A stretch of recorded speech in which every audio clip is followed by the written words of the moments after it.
we will try and paint a mental picture for you. I know that we have plenty of people watching online tonight. It's just absolutely gorgeous. This is a part of the world which captures the imagination of everyone that visits it. Of course, we're here in Lura. You drive down the road a little that way, you come to the Three Sisters in Katoomba, Gilbert's Leap. It's just extraordinary. Welcome to the second of our speaker series for Torrens University in 2020. It's been a bizarre year, hasn't it? It's been absolutely extraordinary. And tonight we're obviously talking about hospitality in tourism in a year where the whole world has wobbled on its axis. Everything's been turned upside down.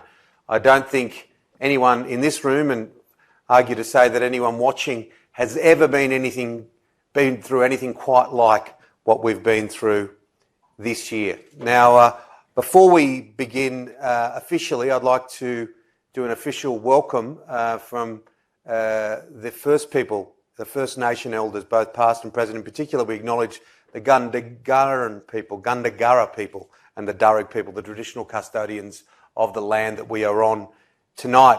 As I said, that we are here to talk about a really important industry that has struggled a lot through the course of time this year. And I do have a co-host. She's standing right here. Her name is Sophie Hoschke. How are you, Sophie? Please come up, because Sophie is a graduate here at Torrens. Take a chair.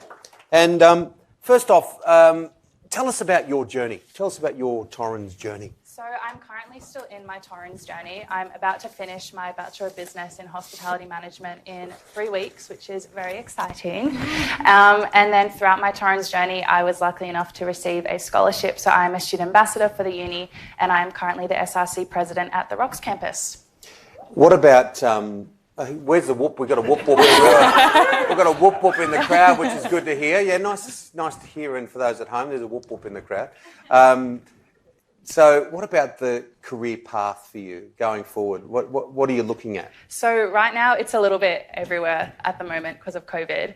But my long-term goal, I would love to create my own brand, whether that be in like resorts or bars and clubs. But the short-term goal for next year is to actually study a marketing degree. What have you thought of Torrens? Look, for me personally at 53, close to a senior's card, I know. But I was at university just down the road from here at Kingswood campus, and back then it was called the Nepean College of Advanced Education. Now, it was good for its time. But now, this university, this organisation, which we'll talk to Jerome and others about, has expanded, but it's such a wonderful space to be a part of, isn't it? Yeah, because agreed. It is so tangible. Every step you take is not only a tertiary step, but it's a pragmatic step to your vocation. Yeah, I definitely agree. Like, one thing that definitely drew me to Torrens was the small class sizes and having to be able to create that personal connection with your lecturers, and also know who's like the table across from you compared to being in like a massive lecture hall. And then also the industry connections that it gives us, like the success coaches actually working with them. I was lucky enough to work at Disney at the start of the year because of all the industry connections that they have. And people know that I'm not a dancer, but you have a background in dancing. Yes, I love I it. do. Tell us about that a little bit. So I've been dancing since I was 7 years old. And when I was 15, my dance teacher came up to me and was like, do you want to start learning how to teach dance? And I was like, yeah, I'd love to. And I just love watching little 5-year-olds run around and like flop all over the floor and teaching them how to like point their toes. I love it. My wife still has a crack at me that I didn't even dance on our wedding day. Sophie, stay here. We're going to take some questions and we'll get some audience interaction both here at our venue and, of course, at home. Let us know, feedback at laureate.edu.au. Ask your questions, and we've got an illustrious group of individuals that we're talking to tonight. So if you feel like you want to ask a question, jump on, pop it up, and we will ask those a little bit later. But I'm delighted to introduce our first guest, and I have interviewed her on television, Bye from the Bush. It came from a time in our history where we were ripped apart. Bushfires, drought, you name it, even pre-COVID. Grace Brennan.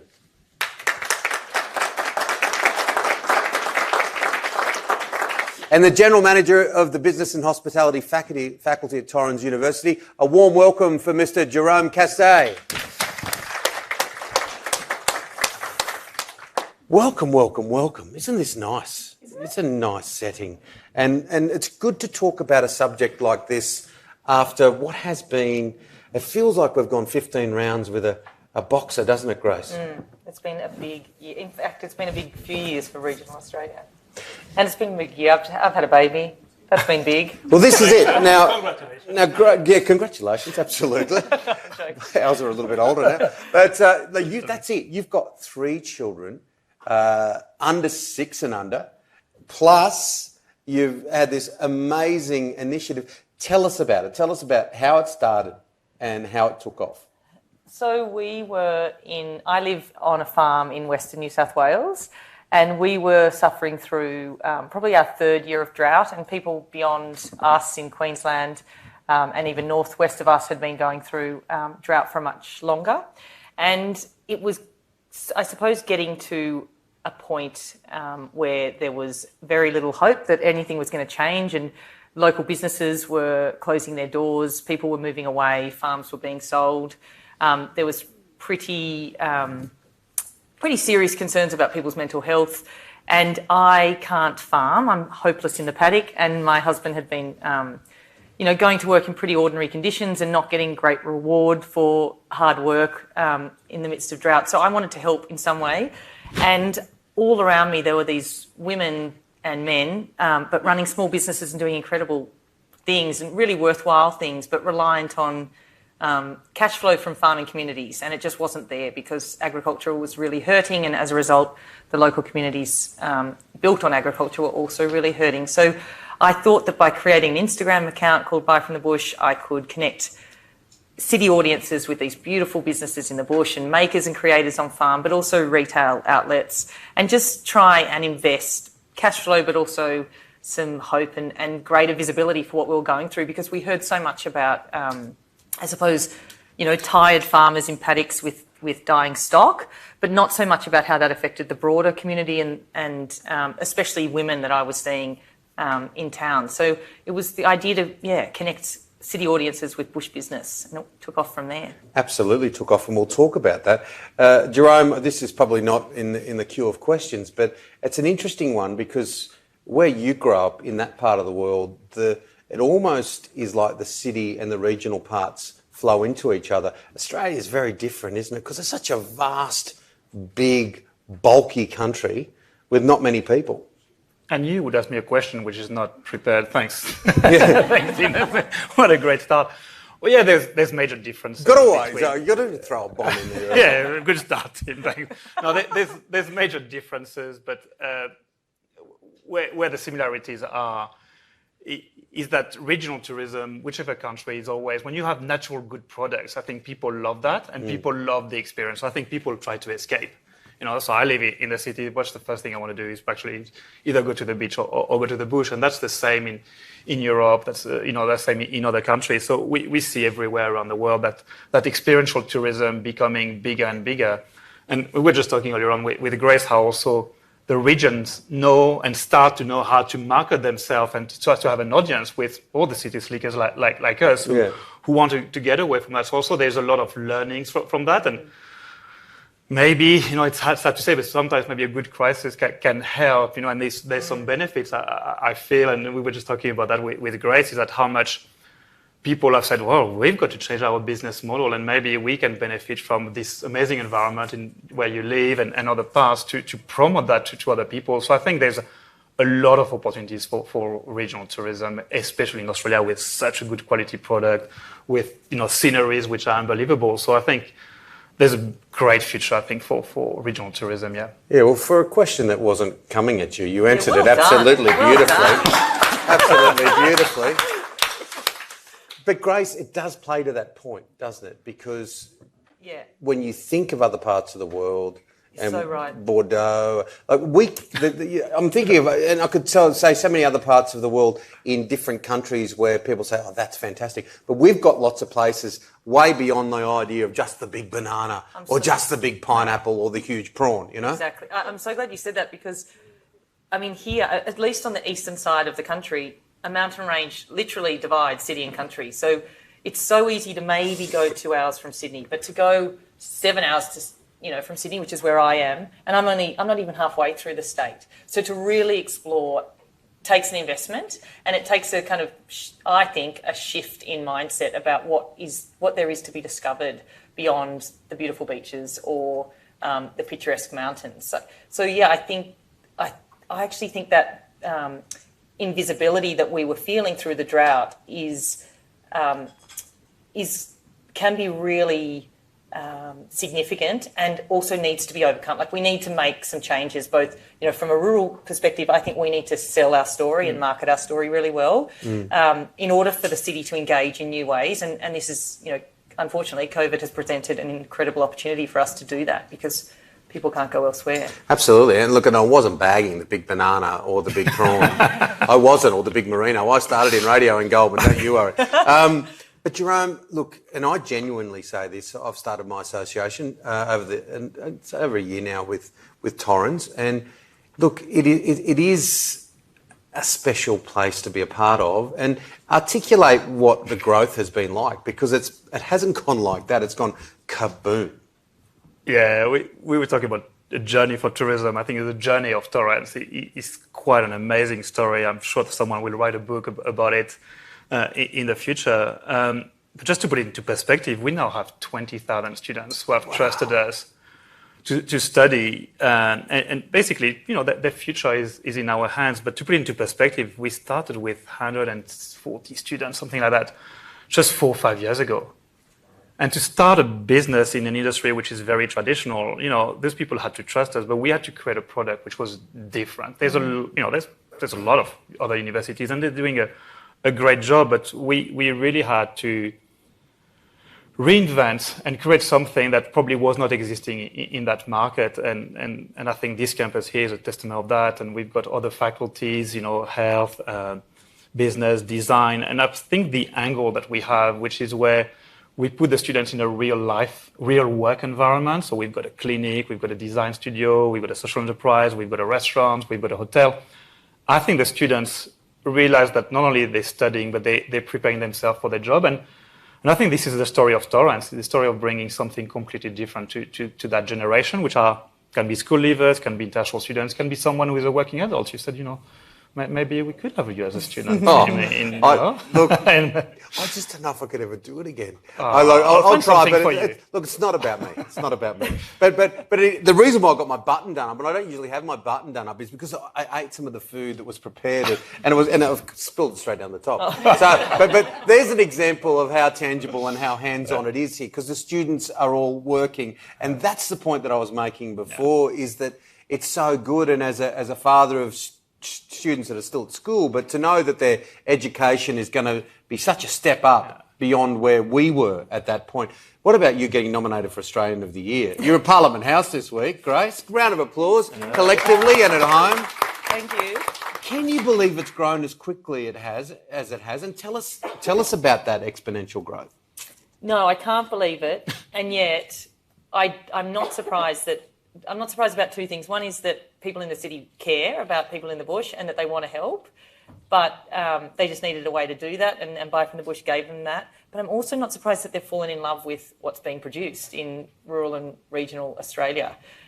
There's an incredible, a diverse range of products and stories, and I think in the context of, meaningful consumption and wanting to connect with the story behind a product, if we can tell that story really well through social media, I think people enjoy it. And in the context of COVID, I also think people want to, consumers want to wield their power, and they want to invest where it matters. And they know when they shop or Buy from the Bush, they know that money will then probably be spent at a local cafe, at the post office. The local painter might be hired to paint the shop. They might employ a local marketing consultant, and that money stays locally, and the multiplier effect is incredible. So, I think within the first 4 months, we generated $5 million for businesses featured on our feed, and 19% of businesses started shipping internationally, and over 20% started hiring new workers. And you even made the rain come. Exactly. That was like the special at the end. So I just thought I'd switch it on for people. It has been a good news story that has been washed away in the COVID pandemic, I think. Let's have a look at hospitality and how does it recover, because it is the one industry, or not the one industry, you connect travel and hospitality and a few others that have been absolutely smashed up by what we've seen over the past 12 months, or past 6 months, really.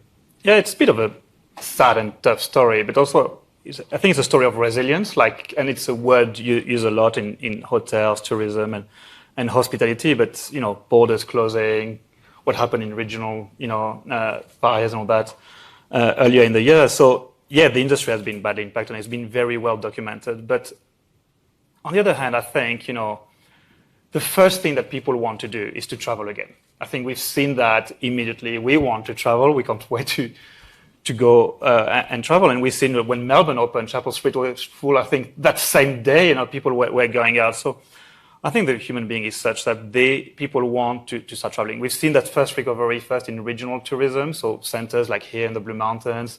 We were talking about Byron Bay. We're talking about the regional centers starting to benefit from that first wave of new tourism of Australians traveling into Australia. And it's not a bad story. It's people are discovering their own country. Very often they used to go first, Bali or Fiji. Now they're staying here and discovering their country. So I think we're already starting the premises of that. I was reading this newsletter this morning, and Accor is opening a hotel in Port Douglas. John Lang LaSalle is talking about the recovery of Australia. Quest is opening another 2 hotels this month. So the industry knows that it will recover because they've gone through that previously, maybe to that extent, but all the investors in tourism know that people, as soon as they can, will travel again. I think the next wave is when the borders will reopen. We're, of course, very dependent on a vaccine around that, but I think there's a lot of positive and belief that it will happen, and people are learning to work with that. Probably the part of the industry which is finding it a bit harder is the business part of the industry. People, conferences, all that, are not doing as well, and that's a big part. Those big hotel chains actually in the center of the cities are probably the ones finding it more difficult, but people have pivoted towards regional tourism and all that.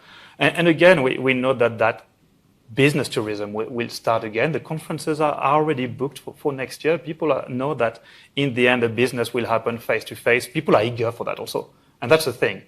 There's so much you can do, online or on Zoom. At some point, people want to reconnect, and there's that need. I think we all need that. The fact that as soon as we organize an event, people want to come and meet the people face to face. So I really believe that in the space of a year or two, we will see that industry recovering. It will have to adapt. There's new rules in that industry, and probably the best, it will push the level of service up. I think what will happen, and which is already happening, and we think that demand already for our students, which is a fantastic news, is that in a market which is constrained, those hotels change, those restaurants, those businesses, those resorts, to survive, you need to give an even better service than what you had to give before. You can't be average just because the customers are coming. You need to find these customers, you need to be proactive, and the level of service and the level of experience you need to give, you need to make sure that your restaurant, the food is excellent. People will not go and travel for average now. They will want the best. So I think this is really good for that industry because I think that will push up the level of service up and having a very strong point of difference. You mentioned borders opening. Hopefully the Queensland border will open to Sydney before 2045. No, I'm a believer. Not that it's a sore point for many people. Grace, let's face some of the stories that aren't that palatable because, and look, it's improved so much. Like I think about the Australia that I was born into to the Australia that I live in now, where people are a lot more willing to talk about their emotions, a lot more willing to be transparent and to tell people when they've got challenges. But still, in the bush in particular, we have a real, I don't like the word stoicism, but it's true. That's the word that defines it best, where people that are doing it tough don't want to tell anyone and they want to bring it indoors and it's sometimes fatal. It is. And I think it's really interesting what's happening at the moment because we know it's rained in so many areas and parts of Queensland, South Australia are still suffering. And, people up there in Queensland this is 7 years of drought.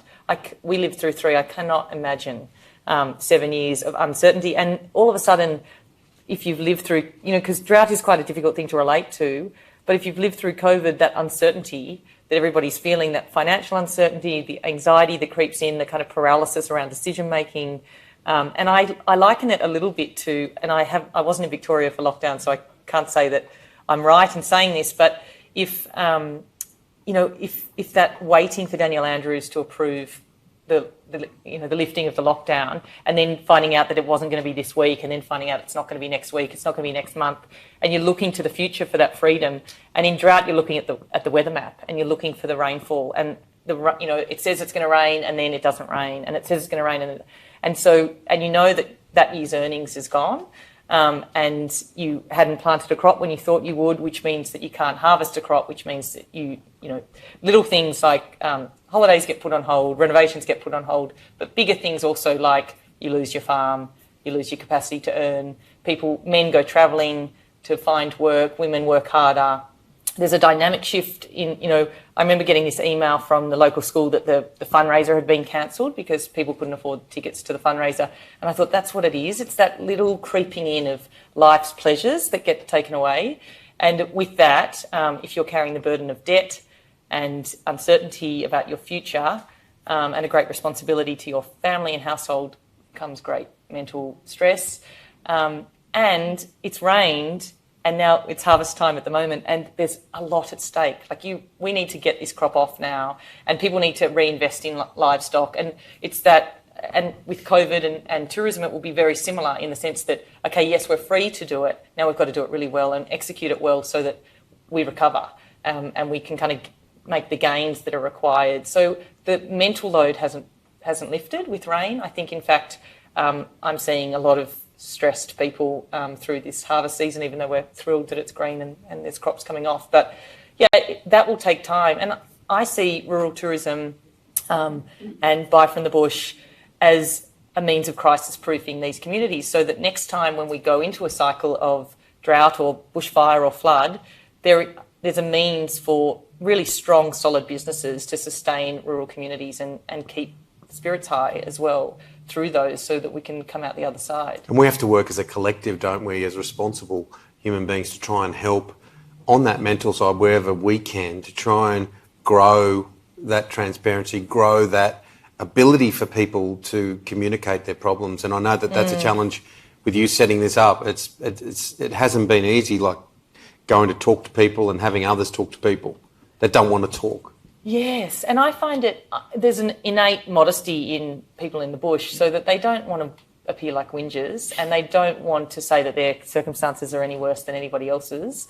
And I think that's happening in COVID lockdown too. I'm hearing that from people in Melbourne when they were living through something pretty difficult, but not wanting to appear like a whinger because I've still got my job, or it's just an angsty feeling that it is hard to talk about, and it's hard to talk on behalf of others. So even though I want to tell the story of the drought, I don't want to talk on behalf of others. So, it's a really difficult thing to manage. I actually think rural communities are getting much better at it, but what I think will help is that feeling of visibility, and that takes some change. It takes people wandering.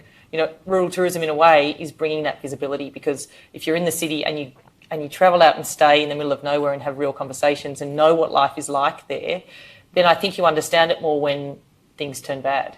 Yeah, and a problem shared is a problem halved, all that stuff. Yeah. Jerome, changing the note a little, but that's the nature of these discussions. We flow and we ebb and we go high and we go middle, and we try to talk about everything. One of the great things about this institution is for people, and we've got young people here who are studying, there's great opportunity in this space to find what you want, to go in that little area of the study that suits you. Well, it's fascinating for me to hear Grace, because it's all about passion. It's about, we got this concept about love what you do, and I think this dimension of being passionate about where you work, this dimension about purpose is very important, and that's one of the things that we want to give to our students.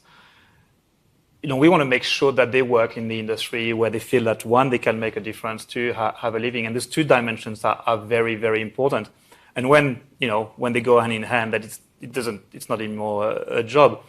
So for us, making sure that we give them all the ammunition to be successful, but really to be passionate about that industry. And for me, I love it. I think it's an industry which asks a lot, but gives a lot at the same time. It's a very generous industry. It's an industry that allows you to travel. We were talking about that earlier on.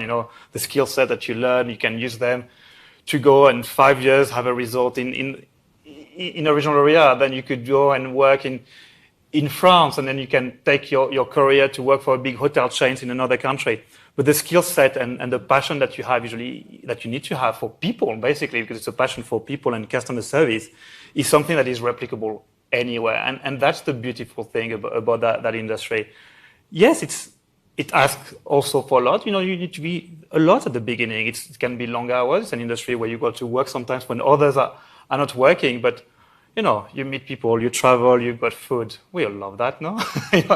And that's why it's so beautiful. And again, we were just talking about the recovery. People are a bit concerned, but I think people will always want that. So for me, we know that the students are passionate, and for me, I feel like bad almost rather than being interviewed. I think you should be talking to Sophie about her passion for the industry. But when you hear our students talking about that and realizing the potential, I think this is why it's such an unbelievable industry. We've got a great guest coming up very, very soon, Manu Feildel, who is one of the elite people when it comes to hospitality. And he didn't start on TV shows. He started washing dishes and working long hours. And to get to where he's got to, and we'll talk about that a little bit later, as you say, it asks a lot, but it gives a lot if you stay in there and you get better.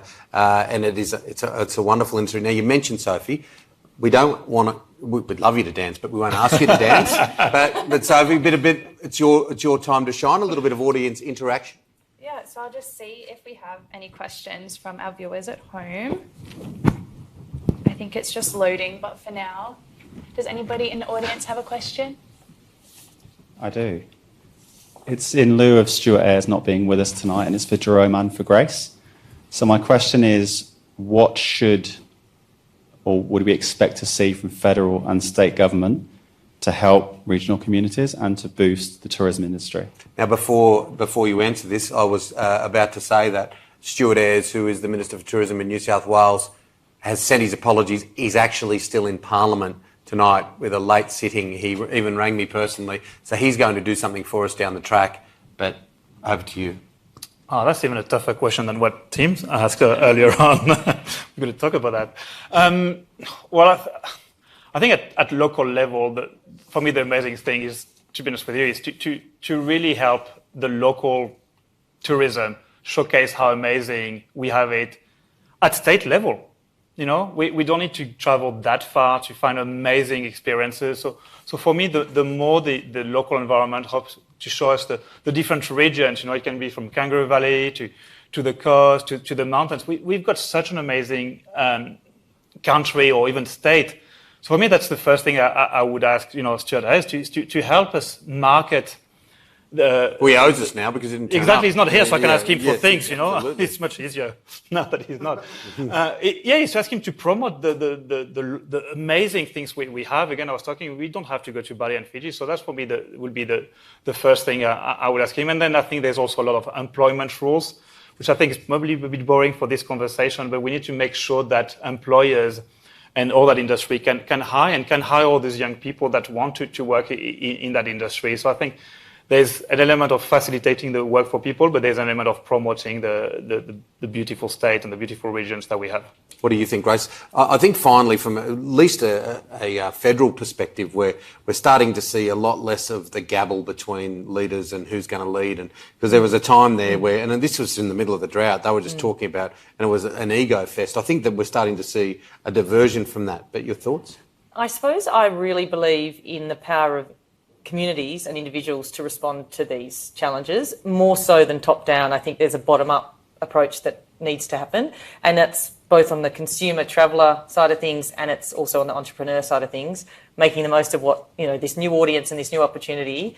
But from a policy perspective, I hope that they see, that the federal and state governments see tourism and in some ways buy from the bush as well as a method of crisis-proofing communities and investing in them accordingly. So enabling women especially. There's a lot of idle skill sets in rural and regional communities. Women who have moved from the city with careers, they're there for their partner's work and they're there with skills, but they need I think, to be enabled to activate those and to engage in the workforce. And, you know, we see in COVID, childcare becomes free, and we've been suffering years of drought. Childcare is not free, and women needed to work. We really needed to, you know, engage and create cash flow. And I think we need to, I mean, drought needs to be considered a national crisis, but in these times, there's all sorts of things individuals can do. But I really think thinking about investment in tourism and the arts and sport as a means of securing these communities through the next crisis and enabling women to, and you know, men, but small business in the bush to really grow and have solid foundation and infrastructure around them and skill sets, so upskilling, that's probably what I would advocate for. I mean, it's big picture stuff, but it's pretty important. Oh, and it gets down to local members as well, really beating drums properly, because, look, there's some that have been great at it, others that have just been trying to send themselves up the pole, and they all need to listen, don't they? Listen closely to what is happening in the community and take that to the corridors of power and get things changed. And I think, I mean, I'm no policy expert, so I'm that's a caveat, but so much of the discussion is often around infrastructure, and you know when we talk about this, it's often around transport and infrastructure. But I think marketing and sales, I think upskilling individuals in selling the product they've got, that doesn't take a lot of investment, and it has a huge impact, as we've seen through Buy from the Bush. If people know how to use social media and all sorts of things to up the profile and increase their reach, it could be really positive for rural and regional Australia. So. And we do have one more question, if you want to go for it. Hi, Grace. I think this question's more towards you. I'm just wondering, what do you think small businesses in the city can learn from the success of Buy from the Bush?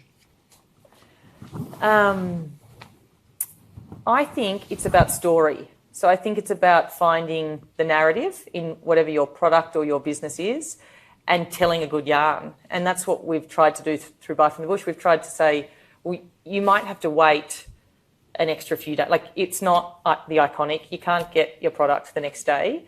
But when you order a product, this woman in Walgett does a dance and then drives the product into the local post office. That person is sustained by that investment, you know, and trying to, I suppose, I mean, goodwill only goes so far. It still has to be a good product. But whatever the niche is that small business can kind of, you know, whatever their narrative is, I think people want to hear that. And I also think, I mean, social media is an incredible mechanism for storytelling. So doing that creatively and authentically, I mean, that's nothing new, but that's what I think is to be learnt from Buy from the Bush. And online community can do so much good. It doesn't have to be this detractor, which we so often hear about. Sophie, do we have another question? I think that's it. Anybody from the audience? Somebody else? Okay, well, we'll leave that there. I thought that was a really intriguing discussion. Thank you so much, Grace. Thank you so much, Jerome. Really appreciate that. Tim. Thank you. Grace. Thanks for having us. And we could have talked for round of applause, please, and collectively at home we can hear you. Now, and thank you so much, Sophie. You nailed it. Thanks. Absolutely. We'll get you to dance a little later on, all right?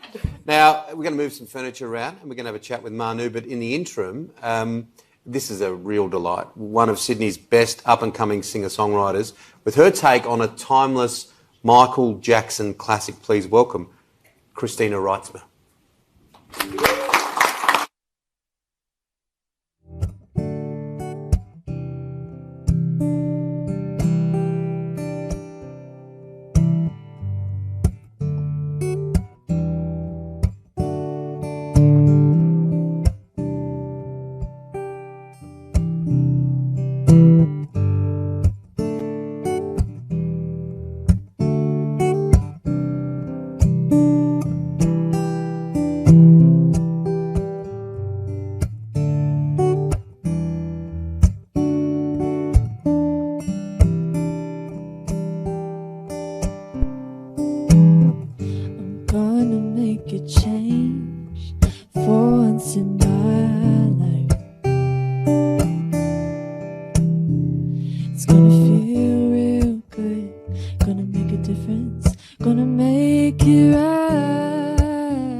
See the kids in the street but not enough to eat.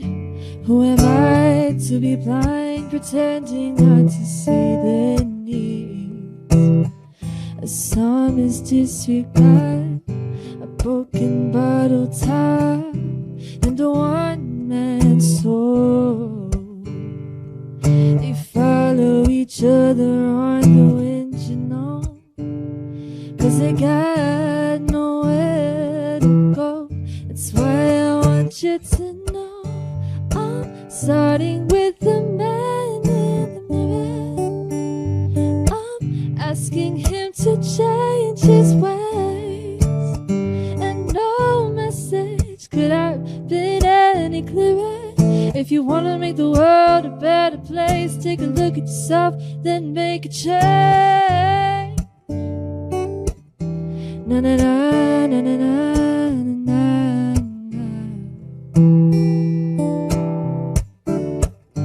I've been a victim of a selfish kind of love. Every time that I realize there was some with no hope, not a nickel to loan. Could it be really me pretending that they're not alone? A willow deeply scarred, somebody's broken heart, and a washed out cheek. You follow the pattern of the wind, you see, 'cause they got no place to be. That's why I'm starting with me. I'm starting with the man in the mirror, yeah. I'm asking him to change his ways, and no message could have been any clearer. If you want to make the world a better place, take a look at yourself and make a change. I'm starting with the man in the mirror. I'm asking him to change his ways. Oh, no message could have been any clearer. If you want to make the world a better place, take a look at yourself and then make a change. Na na na na na na na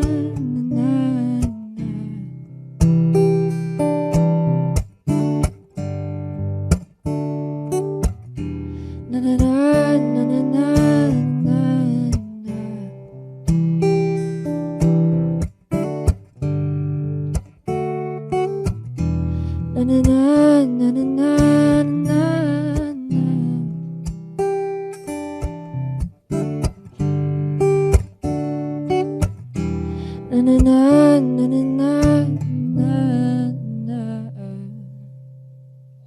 What is that, Christina? Lovely.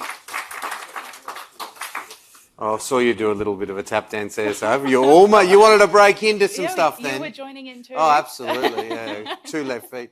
Welcome back to night 2 of the Torrens University Speaker Series. And, of course, that was just intriguing. I hope you enjoyed our discussion with Grace and Jerome as much as I did. Our next guest, well, is one of the most recognisable faces and voices in Australia. We're delighted to welcome him back to Torrens. Ladies and gentlemen, Manu Feildel.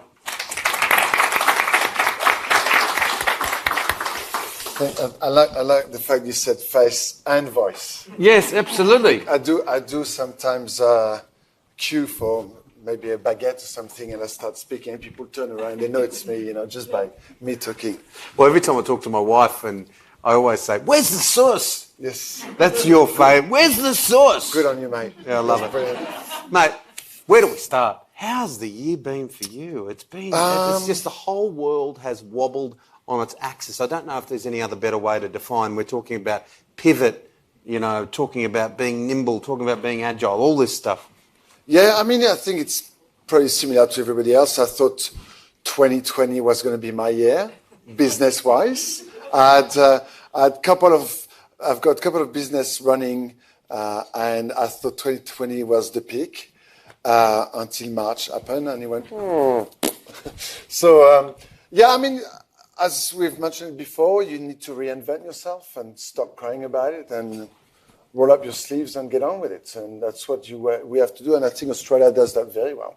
Takes a while, though, doesn't it, for you to digest what's in front of you? Because it came, pardon me, as such a shock. It was a sideswipe, wasn't it? So, like many, thought, here we go, 2020, can't wait, boom, boom, boom, and then, as you say, and you couldn't lean back on this kind of stuff, because this has been my bread and butter since Hits and Memories 2GN 30 years ago, where you had to do the local karaoke. But you do a lot of this speaking, and you couldn't get more than 2 people in a room. Yeah, I think whoever created Zoom is probably a billionaire now. Yeah. But yeah, I've done a lot of Zoom conference and a lot of Zoom talking and some podcasts and all of those things, because it was also information, but also a way of communicating and having fun with, and talking to people, I suppose, and being stuck at home, you had to find ways to have a good time. How did you adjust? You mentioned the Zoom conferences. What else did you do? Listen, I've got to say, there's some people have suffered and some have gained from COVID, I suppose, like different businesses.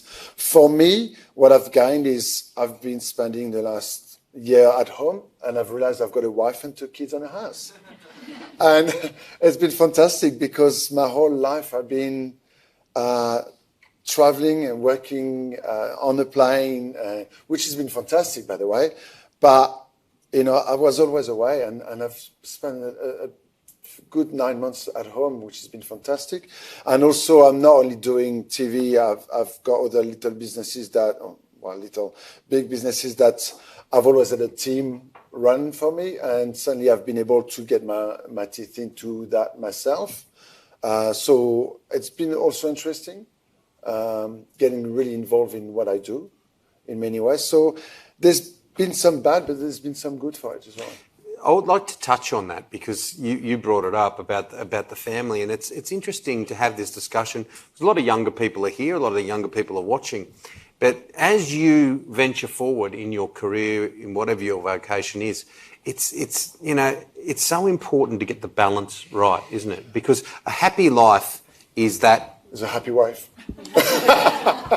That's true. But it's the whole circle. It's the whole circle of life that needs to be good. But you 100%. It's funny that you only start to enjoy life when it's nearly too late, kind of thing. Because I started working when I was 15. And as soon as I started working, 16 hours a day didn't scare me. And by the age I was 40, 16 hours a day didn't scare me either.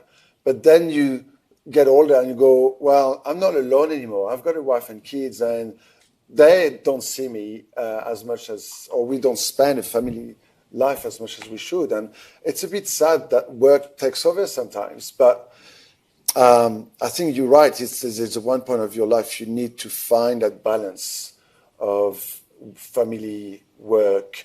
I've always mentioned it's like having a stove with 4 burners. You can't burn them at the same time because there's not enough gas for all of it. You know what I mean? That's the way to look at it. Yeah, that's a nice analogy.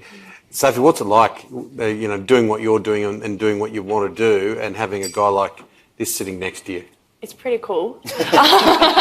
Sup? Yeah. No, it's pretty inspiring to hear that you have taken a step back and kind of just relax. And I think that's something that we can all appreciate this year, that we've all actually gotten that chance to just breathe again. I know myself, I've always loved doing a million different things and keeping myself busy, but just taking that step back and walking the dog a bit more, or just watching more Netflix, I can it's just very nice to just breathe again, which we'll send some kids over if you want to look after them. But happily. but what's a question you'd like to ask Manu? So as your career has evolved, and we've seen you a lot as a judge recently, and not as much in the kitchen anymore, how do you keep up your passion and your love for food? Well, whatever I do, I've always got a foot in the food industry. So it doesn't matter if I'm chopping some vegetables or cooking a stew or being on TV or making some sauce for the supermarket chains. It's food, and food is my life. And I was talking to Grace earlier on. I was terrible at school. Not because I was stupid, it's just I wasn't interested. I didn't care about. You hadn't found your passion. Huh? Yeah, exactly. Then I wanted to be an entertainer. So I asked Mom to find me a circus school, and I went to the circus school for 3 years. And then my mom said, "You've got to be serious. We need to find you a job." And my parents were divorced. She basically sent me to my dad, who used to have a restaurant. And I said to Grace earlier on, my first day in the kitchen that was the time, that was the day. Then I thought, this is it. It just clicked, and I wasn't scared of it. And the more I was abused, because in these old days he was, abused physically and mentally in many ways. It was a lot harder than it is today. But I just loved it. I just loved the harsh condition, because. Did you get pots and pans thrown at you or something? Oh yeah. Wow. And copper pans, not little aluminium stuff, mate. That's great. But I don't know. It was kind of every day was a challenge, but every day was a reward. We were talking about it earlier on. There was a conversation. Jerome said it's a hard gig, but what you get from it, if it becomes your passion, it's just. There's nothing better to run a restaurant and hearing people talking and singing and eating, and the sound of the glass and clinking, and the chef working hard, the waiters screaming, and it's like a theater every night. It's like going to see a show at the theater every night. That's the way I look at it. And there's a magic to food, isn't there? There's a magic to food. My mother, God rest her soul, born in Lebanon. So no one gets, "Oh, you don't look Lebanese. Gilbert's not Lebanese." I said, "No, you have a father, But she was born in Lebanon, came out here. Gilbert. Yeah, Mansour is her maiden name. But the point I'm trying to make is that whole kitchen at her place, or my sister's, my grandmother's place, there was tabbouleh being made over there. There was fresh Laban yogurt being made over there. There was eggplant being put under the oven. There was this, there was that. There was that whole... like an orchestra of many musicians put together to bring an amazing show. Yeah, to tell us about that love of food. Did you extrapolate on just seeing a whole bowl of fresh produce here? And this gets to Grace's point about how the food bowls of Australia are so important because of what they make. It's hard, I suppose. You look at the world, and the world is all about making money, unfortunately, and that's where the supermarket chains are ruling the world when it comes to food, because it's convenience. You can just go to the shop and buy everything you want. And even at any time of the year, it doesn't matter anymore. There's no more seasons. But frankly, we lost what's the most beautiful, what the planet is giving us, and the differences and the different fruits, the different vegetable, harvesting at the right time. And, sometimes you get great wine, sometimes you get terrible wine. And it's all of that. But I remember I'm from a middle-class family. There's never been caviar or champagne on a table, but we've always had good food, because good food was real food. And we talk about organic food now, which is, so expensive. And that's why people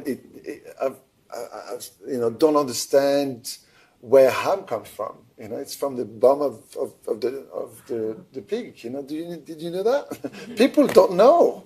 It's terrible. Because it comes packaged up. Yes, it's sliced up already. So all those things that we need to remind people, and I think Australia is very lucky. I came here 21 years ago, and I was kind of not amazed of what Australia had to offer when it comes to gastronomy and products and food and restaurants and so on. But I think when the Olympics happened and Australia opened the doors to the rest of the world, things started to change. People started to come here, or restaurants of different kind of cuisine started to open. And then chefs wanted the zucchini with the flour on it, or all those different things that we've never seen here. Now it's just norm. Like every restaurant can just pick up the phone, and they've got all those amazing products in Australia. We've got the best beef, the best lamb, the best seafood, the best pigs, the best fruits, the best vegetable. But it should start from the farmer and Yeah, and start educating people more and more. We talked about with Grace, it's the education of food in Australia is great when it comes to Melbourne, Sydney, Perth, perhaps. But there's a huge country between those three cities that still need to be educated. Absolutely. Sophie? I actually have a question for you that I'm excited to hear an answer for because I'm 20 myself. So if you could go back in time and give advice to your 20-year-old self, what would it be? It's a question that I've been asked millions of times, and my answer is just follow your dreams. It's simple as that. I can tell you one thing.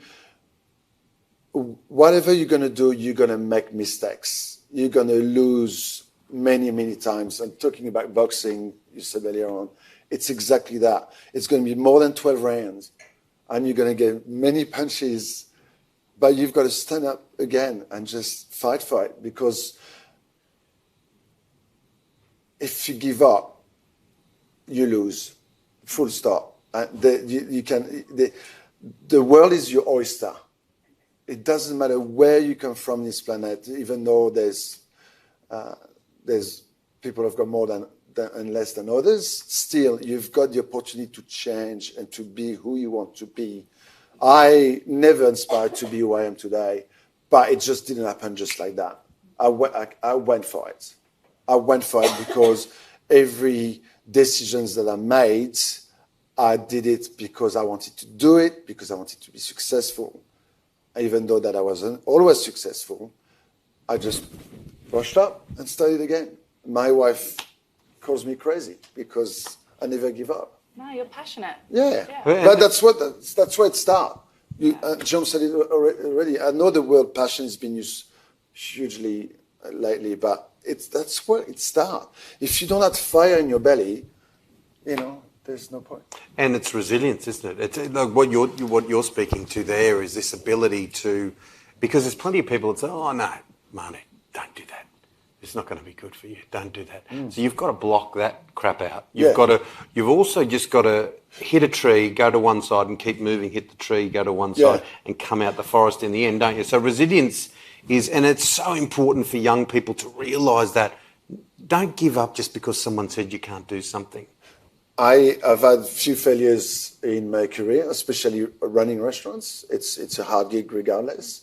And you may think after 20 odd years or 30 odd years you know the magic recipe to success, but it's not. It's not that simple. People change, food change, culture change, COVID, the whole lot. It's always a challenge.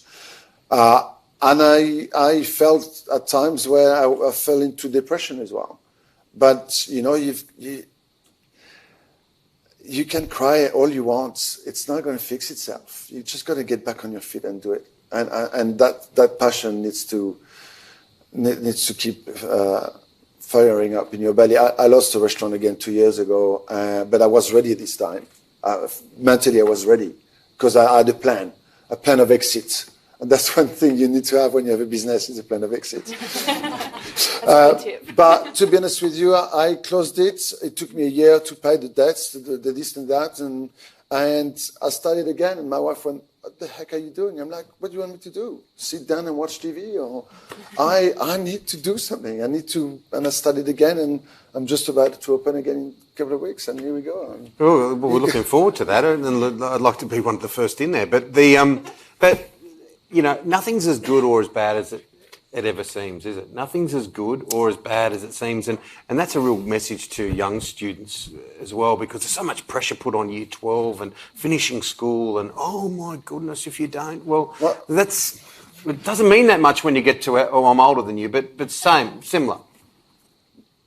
It's the same for a student than it is for us adults or in the workforce.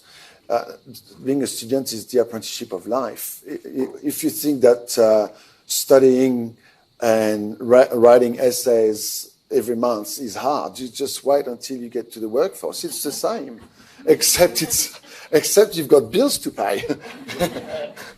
But it's the apprenticeship of life all the way through, and you get fed up of hearing your teachers or your parents tell you the same thing all the time, but it's exactly what it is. It doesn't change. Your life it doesn't get harder or easier. It's just the same, and it's up to you to make it what you want it to make. Yeah, and you've got to make the most of and love your mistakes, don't you? You've got to love them. But like if you spill food on your shirt, you've got to love it and do the jacket up, right? But every mistake is a lesson. You can talk to any businessman who've made it, who are billionaires today. I can promise you they've made 9 mistakes out of 10. It is. You can't learn. You can't succeed by not making mistakes. You've got to make those mistakes so you understand what you've done previously to fix it for later. And it goes on and on and on and on and on. Yeah, and then you're successful when you're 70 and it's too late. Yeah. But for those successful men and women at those points, they didn't fall into puddles, did they? And they just got up and kept going. Yeah. What about becoming a TV star? And you weren't or aren't just a little bit. You're like kaboom. Well, that voice. It wouldn't matter where you are. People will pick up on it. Well, no, yes, but I didn't get the big job straight away. No, I understand that. But what about when it happened? What about wow. Well, it was as surprising for me than it was for you, mate. It didn't surprise me. I always knew you had talent. Listen, I love challenges. And I did a little bit of TV with Channel 10 on Ready Steady Cook, but that was only a couple of episodes a month. So, and I was not hosting; I was just cooking and having fun until the big network calls you and said, "Do you want to host one of the biggest shows that we're going to create?" And I didn't know what I was doing, and I said yes. But I tell you what, the first year, it took 6 months to shoot that humongous show. I had a knot in my belly every single day of this shooting, and I couldn't sleep at night. I was scared, like a child, 12 cameras watching you and 24 contestants listening to every word you've got to say, and French being my second language, and all of this, it was so stressful. And funny enough, now it's like a walk in the park. So again, it's a challenge that you've got to take on board, and then you can either give up and run away from it, or just go head first and deal with it. It was interesting. I loved it. I watched so much of that program. There were some good cooks. There were some bad cooks. This is Australia, mate. Australia. What was the worst thing you had to taste? Some of the looks on your face. Mate, I've got a whole list, buddy. I think the biggest problem on this show concept is people didn't understand the difference between good food and fine dining. It doesn't have to be fine dining to be good food. You know what I mean? And people wanted to impress us with their fine dining skills that they didn't have, because you have to be chefing for years before you can do fine dining. So that was the biggest mistake, trying to fluff up some lasagna. Just make a good lasagna, mate. Just do us some lasagna. How do you reckon the hospitality industry will hit back? Mate, I was listening to Jerome earlier on, and I understand the big businesses like resorts and hospitality in a big ways, like hotels and everything like this, sure. But the small restaurants, the ones that are closed now, like especially in Victoria, at least 50% will be closed forever. You've got to think about people like the farmers who put all their savings and maybe their house on borrowing money to open a restaurant because that's their passion. You talk about those small people. They've lost it forever. And that's why when Jerome says 2 years from now we'll be fine, the big people will be fine. The small people will still be suffering. And I don't have the answer for that. I really don't. But all I can say is, again, be resilient, try to reinvent yourself, roll up your sleeves, move to a different career, move to a different job.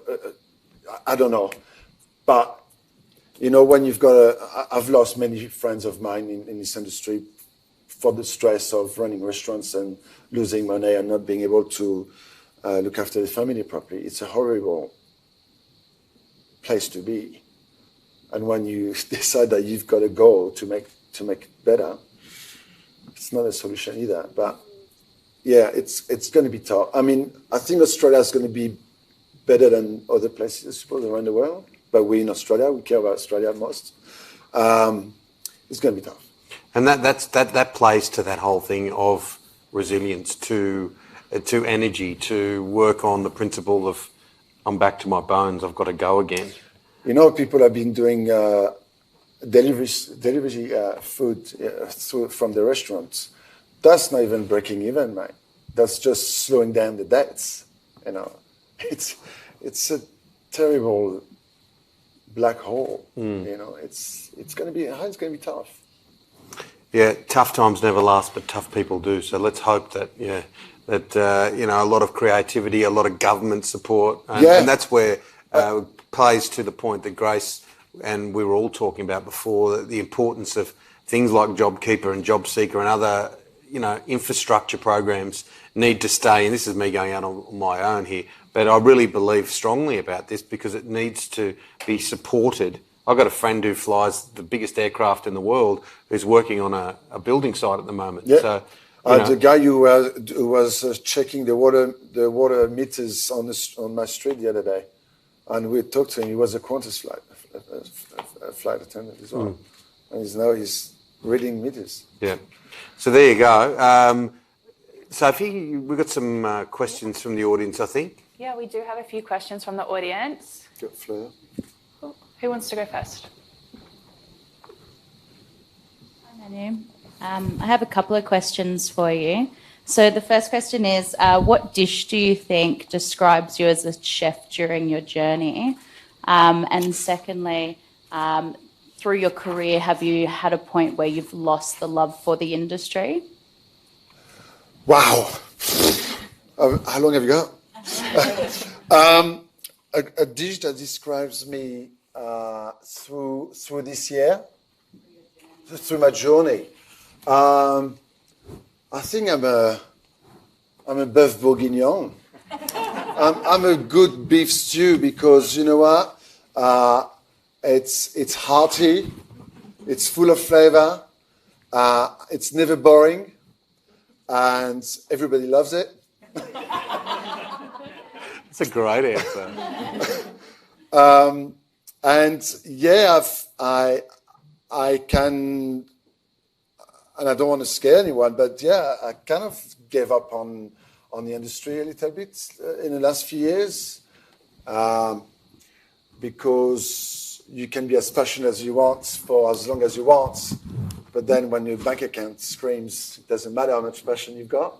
And the restaurant industry, I think, worldly, but here in Australia, there used to be a nice calculations where 30% overheads, 30% staff, 30% of food, and you had 10% in your pocket. And that was pretty much what you had to deal with. And when you're 30 years old and you're full of beans, and it's great, you only need 10%. And that's when a restaurant runs well. In nowadays, if you break even, it's very lucky. If you make 3%, it's probably the most. And if you have a debt, it's mostly what happens at the moment. So as much as I would love what I said earlier on, having the cleaning of the glasses, the people laughing, and the chef going crazy in the kitchen, and the waiters and so on, having that theater every night, I can't afford to be doing this at the moment. So it's very sad, but I've said to my wife, I'll never open a restaurant again, but you can never say never again either. But it's a tough industry. I think. So is that why you went into television? Because it's not cutthroat. It's. I used to work on the Today Show until one day. But what's good in the industry, though, for me, is being an employee is definitely better than to be an employer. So we need the employees to make the world go round. And I think there'll still be a lot of jobs for anyone who wants to be in this industry. but think twice about opening your restaurant too quickly. Just make a bit of cash first. Because, if a lot of people think full restaurants are making a lot of money, but full restaurants have got a lot of outgoings as well. That's what people, a lot of people that buy restaurants who've never been in the industry drives me nuts. You know, people with a couple of millions, I'm going to open a restaurant, and they go, where's my money gone? It's gone, mate. Yeah, it's gone down there. At least there's plenty of sinks to watch it go. That's where a lot of high-profile chefs have got backers to come in and use their name, don't they? Yeah. That's happened a lot. Yeah. You sort of almost have to sometimes. But again, it's so many percent. It's a very small percentage of us. Yeah, you know. Exactly. Yeah. Hi Manu, I've got a question from one of the viewers watching at home, and they want to know, what words of wisdom would you give to someone who's trying to start up a business in the hospitality industry and have had their plans halted? I mean, it's never too late, you know, just keep the cash in the bank. You know, and I think it's good that they just have to wait. Just make sure your business plan is solid. It's concrete and solid. If you've got a good business plan and you tick all the boxes, the more time you have to do that, the better it is anyway. Because I've run through business plan thinking, yeah, that's a great idea. I'm Manu Feildel. I'm going to do it. And all right. So it doesn't matter who you are and what you do. Make sure that you've got plenty of time to get a solid business plan and time to, you know, my last restaurant, I wanted to be open before Christmas. There's never a good time to open a restaurant. There's always something. It's Christmas and then it's after Christmas. It doesn't matter. So maybe it's even lucky that they haven't opened their restaurant yet, because they would be in trouble right now. So just wait for next year. It's interesting you mentioned the business plan because, and we'll take another question. I just wanted to quickly ask you on the back of what you just said, how important is it to have that thinking like you would if you took out a bank loan to work out, can I pay this back if interest rates go from 2% to 18%? How important is it in this industry particularly to work out if things are really grim, can I cope? It's part of your business plan. Yeah. I mean, there's things you can't change. So overheads, usually you can't change. So you've got to make sure that you get the lowest rent as you can straight away, because that rent will go up every year 2%. You've got to realize that. Water, gas is the same. Staff is the same, especially now there's bigger rules in place. So everyone has to be paid properly. That's a huge cost to a restaurant. The only thing you can play with is the food cost by using different ingredients that you can reinvent to a beautiful meal, I suppose. But yeah, it's really kind of black and white. Got to get it right early. That's good advice. We've got time for one more. Yeah. This is from the audience at home. How much of your success is down to talent? How much is luck? And how much is hard work? Hard work, 150%. There's no other ways to succeed in life, whatever job you do. I wouldn't call it luck, but meeting the right people at the right time. It's very important. And by doing that, means you need to mingle a lot. You need to knock on people's door. You need to meet people. You need to chat. You need to go and have a good time. Go to here and chat. I'm sure that at the end of the night I'll be talking to someone and we'll maybe be doing something in the next few months. So yeah, so I don't believe in luck, but meeting the right people at the right time. And my success, double-edged sword. There's people who love to help me because I am who I am, but there's a lot of people who like to take the mickey out of me because I am who I am. Charge me d'abord. A lot of people resent other people's success. Yeah. So yeah, it's hard work, 90%, meeting the right people at the right time, 5%, and success, 5%. Sophie, I think it's quite appropriate. You've done a sterling job tonight, a brilliant job. You. No, well, I know I've struggled a bit. I stuffed up a bit early, then I poured food all down my shirt, so I wouldn't give myself any more than a 6.5 out of 10. But you've been brilliant, and I think that the last question should come from you. The last question from me. What do you want to ask this man? Okay, well, we were having a talk about this earlier, so it's a bit of like a fun question. but you were telling me, but I'd like you to tell everybody else, because I don't know if they will agree with you, but how do you put Vegemite on your toast? Generously. Toast, not too toasty because you need to have a bit of balance. A good amount of salt butter. And I was arguing with Grace, I'm really generous with the Vegemite as well. See, Yeah, I like the saltiness, the heat of salt. It's an intriguing marriage. The marriage between Vegemite, butter, and sourdough. I mean, you get it right. And avocado. It's nirvana. Bacon. that's good. That's good. Some of the variations. Look, it's been wonderful tonight. We're coming to the end of our broadcast and our discussion. So, ladies and gentlemen, I'd really like you to show your appreciation for Manu, for Jerome, for Grace, for Sophie. Thank you so much. It's been a lovely night. And Stuart gives his apologies again, but we'll catch up with Stuart Ayres. A round of applause for all our guests. Thank you. Next week, it's going to be balls and bats and rackets. We're going into the sporting world. We're going to the wonderful Bankwest Stadium in Parramatta, which is an amazing venue. And some of the talent that we'll be talking to, Adam Goods, Michael Clark, Paul Harrigan, they're all on the bill for next week. So head to the website for details on how to register for that. But to play us out tonight, the beautiful mellifluous tones of Christina Reitzma. Thank you and good night.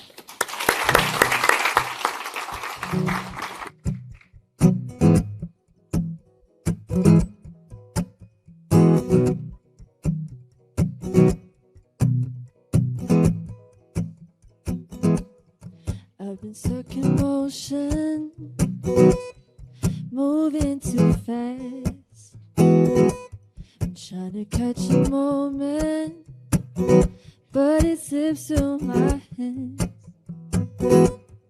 All I see are long days and dark nights. I'm lost without you, but I'm on my way, so hold tight. I'm coming home tonight. Meet me in the valley where the kids collide into the morning. Oh my God, my town is coming alive. I'm coming home tonight. I know you're ready for the sparks to fly into the morning. Oh God, my town is coming alive. 'Cause I'm coming home tonight.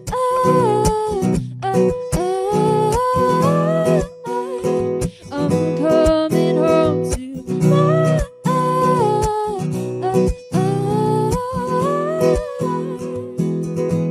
Don't want to spend my whole life catching my breath, 'cause I've been running rounds and rounds and rounds, and I got nothing left. There's nothing like a sunset skyline to let you know you're almost home. So breathe in and hold tight. I'm coming home tonight. Meet me in the valley where the kids collide into the morning. Oh my God, my town is coming alive. I'm coming home tonight. I know you're ready for the sparks to fly into the morning. Oh my God, my town is coming alive. 'Cause I'm coming home tonight.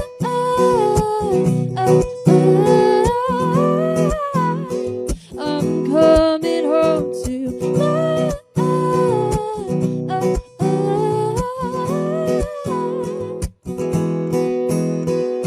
Time is a way of diluting emotion. All the distance get in between us.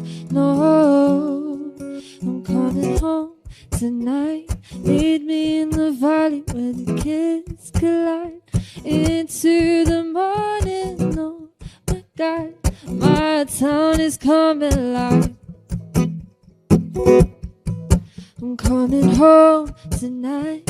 I know you're ready for the sparks to fly. Into the morning, oh my God, my town is coming alive. I'm coming home tonight. Meet me in the valley where the kids collide. Into the morning, oh my God, my town is coming alive. I'm coming home tonight. I know you're ready for the sparks to fly. Into the morning, oh my God, my town is coming alive. 'Cause I'm coming home to my